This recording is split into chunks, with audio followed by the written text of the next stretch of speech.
வணக்கம் உறவுகளே, நான் உங்கள் மதுசூதன். உலகத்தில் தங்கத்தின் விலை அதிகரித்து கொண்டு விண்ணை தொட்டு கொண்டு வந்தது உங்களுக்கு தெரியும். அந்த வகையில் பலர் தங்களுடைய வாழ்க்கை பல நாடுகளில் பொருளாதார சிக்கல் வந்தபடியாக அன்றாட வாழ்க்கையை கொண்டு போகும் முகமாக சில அவசர தேவை நிமித்தமாக வங்கிகளில் நகையை அடைவு வைத்து பணத்தை பெறுவது வழமையான விடயம்.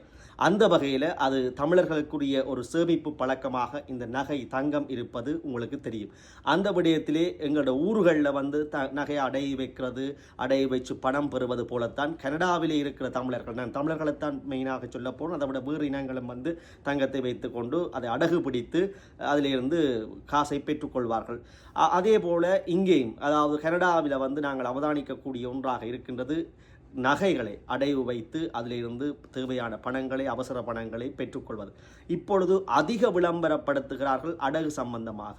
அது இங்கே மட்டுமில்லை, எல்லா நாடுகள்லையும், இந்தியா உட்பட இலங்கை உட்பட எல்லா நாடுகள்லையும் அவதானிக்கக்கூடியதாக இருக்குது. தங்க நகைகளை அடைவு பிடித்தால் அதிக காசுகள், பணங்கள் தருகின்றோம், துரித சேவை என்று அதிக விளம்பரங்கள் இந்த தங்க விலையேற்றத்துக்கு பிறகு அதிகமாக சூடுபிடித்திருக்கிறது. அதாவது உங்களிடம் தங்கத்தை இருந்தால் நீங்கள் என்ன செய்வீர்கள்?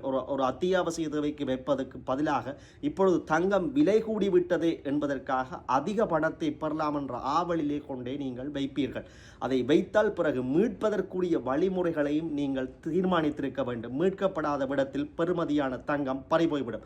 இப்பொழுது விளம்பரங்கள் அள்ளுகொள்ளையாக வருகின்றன. கனடாவிலேயும் அவதானிக்கக்கூடியதாக இருக்கிறது. தங்க நகைகளை அடைவு வைப்பது பற்றிய விளம்பரங்கள் பலரால் ஈர்க்கப்படுகிறது. ஆகவே அதிக பணத்தை கொண்டே வச்சு அதிக டொலர்ஸ் பண்ணலாம் என்ற கனவேருக்கு இப்போ பொருளாதார சிக்கலால் மோக்கேஜ் கூட கட்டில்லாத இக்கட்டுக்கள் வந்ததுண்டா அவர்கள் நகைகளை நம்பித்தான் கொண்டே வச்சு நகைகளை வைத்து கூட சில பேர் மோக்கேஜ் கட்டுவது கூட செய்திகளாக நாங்கள் காது வழியாக அறியக்கூடியதாக இருக்கிறது. ஆகவே பாருங்கள், இங்கே வீட்டுக்கு மாதம் மோக்கேஜ், அதாவது அந்த அரசுக்கு பணம் செலுத்த வேண்டும் வங்கிக்கு. அந்த வகையிலே அவர்கள் அதை கட்ட முடியாத இக்கட்டான சூழ்நிலையில் நகைகளை அதிக விலைக்கு தங்கம் விலை கொண்டே வைத்து எடுத்தால் பிறகு அதை எப்படி மீட்பது என்பது பற்றியும் நீங்கள் சிந்தித்து வைத்திருக்க வேண்டும். ஏனென்றால் 2028 வரைக்கும் தங்கம் விண்ணை பிளக்கப் போகின்றது.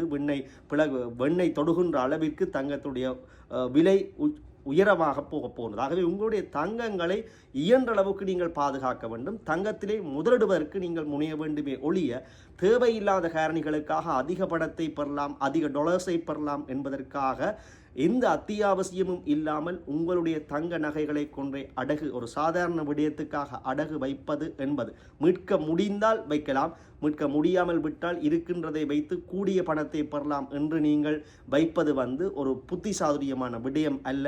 ஏனென்றால் தங்கம் இருப்பது உங்களுக்கு பெரிய முதலீடு. இந்த பழைய தங்கங்கள் இப்போது உயர்ந்த விலைக்கு விற்கப்படுகின்ற பொழுது வருகின்ற தங்கங்களை விட உங்களிடம் இருக்கிற பண்டைய பரம்பரை ரீதியாக கொண்டு வந்த தங்கத்தினுடைய பெறுமதியும் தரமும் அதிகமாக இருக்கும். ஆகவே அது உங்களுக்கு நகை மீட்கப்படாத இடத்துல அந்த பெறுமதி வாய்ந்த தங்கம் அவர்களுக்கு போய்விடும். ஆகவே இப்போ இருக்கிற தங்க உயர் விலை அதிகரிப்புக்கு பிறகு இருக்கிற தங்கத்தின் தரத்தன்மையை விட நீங்கள் வச்சிருக்கிற பரம்பரையாக சேர்த்து வச்சிருக்கிற நகையும், முதல் செய்து வச்சிருக்கிற நகையும் மிக உயர்ந்த பெறுமதியாக இருக்கும். ஆகவே உங்களுக்கு அத்தியாவசியம் இருந்தால் வையுங்கள், மீட்க முடிந்தால் வையுங்கள். இருக்கிற தங்கத்தை பாதுகாத்து கொள்வதும் தங்கத்தில் முதலிடுறதும் தான் இங்கே மட்டுமே, ஈழத்தில் மட்டுமில்லை, கனடாவில் மட்டுமே, புலம்பெயர் தேசத்தில் வாழ்கிற தமிழர்கள் அனைவரும், இந்தியா உட்பட மலேசியா, சிங்கப்பூர் உட்பட எங்கு தமிழர்கள் வாழ்ந்தாலும் தங்கத்தை வாங்கி வைத்திருப்பார்கள். ஆகவே தங்கம்தான் உங்கள் எதிர்காலத்துக்குரிய சேமிப்பு. அதை நீங்கள் சேமிப்பு பழக்கமாக மாற்றி வைத்துக் கொள்ளுங்கள். இருக்கிற தங்கத்தை பாதுகாத்து கொள்ள முனையுங்கள். இருக்கிறதை எடுத்து கூட வச்சு பணமாக மாற்றி நீங்கள் எடுத்துக்கொண்டிருந்தீங்கன்னா அதை பிறகு மீட்க முடியாமல் இல்லாமல் போய்விடும். பல பேருடைய ஆதங்கம் ஈழத்திலேயும் என்ன மாதிரி அறியக்கூடியதாக இருக்கின்றது என்றால், சில தனியார் நிதி நிறுவனங்கள் கூடிய பணத்தை கொடுக்கும் வட்டி வீதத்துக்கு. அதாவது உங்களுடைய நகைக்கு நாங்கள் இன்னும் கூட தருகிறோம் ஒன்று. இவை இருக்கிறார்கள் முதலே ஒரு அத்தியாவசிய தேவைக்கு வச்சிருப்பினோம், போய் மீட்டு திருப்பியும் என்ன செய்யணும் என்றால் கூடின விலைக்கு வச்சு போட்டு எடுக்கணும். பிறகு அவையலால் அந்த காசை இப்போ ஆசையாக போய் தான் வச்சு கூட எடுக்கிறோம். பிறகு அதை மீட்க முடியாத நிலைமை போகும்போது அந்த தனியார் நிறுவனத்துக்கு அது போய்விடும். ஆகவே அவர்களுக்குரிய இருந்த முதலீடு தங்கம் இழக்கப்படுகிறது. இந்த புத்திசாரியமற்ற வேலையை நிறுத்துங்கள். உங்களுக்கு இனி இல்லையென்ற அத்தியாவசியமான தேவை, மீட்க முடியும் என்ற தேவை, உங்களுக்கு இனி இல்லையென்ற பண தேவை இருந்தால் மட்டும் உங்களோட தங்கத்தை கொண்டு அடைவீங்க. அது உங்களுக்கு தேவையான தொகையை மட்டும் பெற்றுக்கொள்ளுங்கள். தங்கம் இனி வரும் காலங்களில் ஒரு மிகப்பெரிய முதலீடு, அதை நீங்கள் கைவிட்டு விட்டார்கள். இதுதான் ஒரு விழிப்புணர்வு ஒரு பதிவு. தேவையானவர்களுக்கும் பகிர்ந்து கொள்ளுங்கள். நன்றி, வணக்கம். மீண்டும் ஒரு பதிவினூடாக சந்திப்போம்.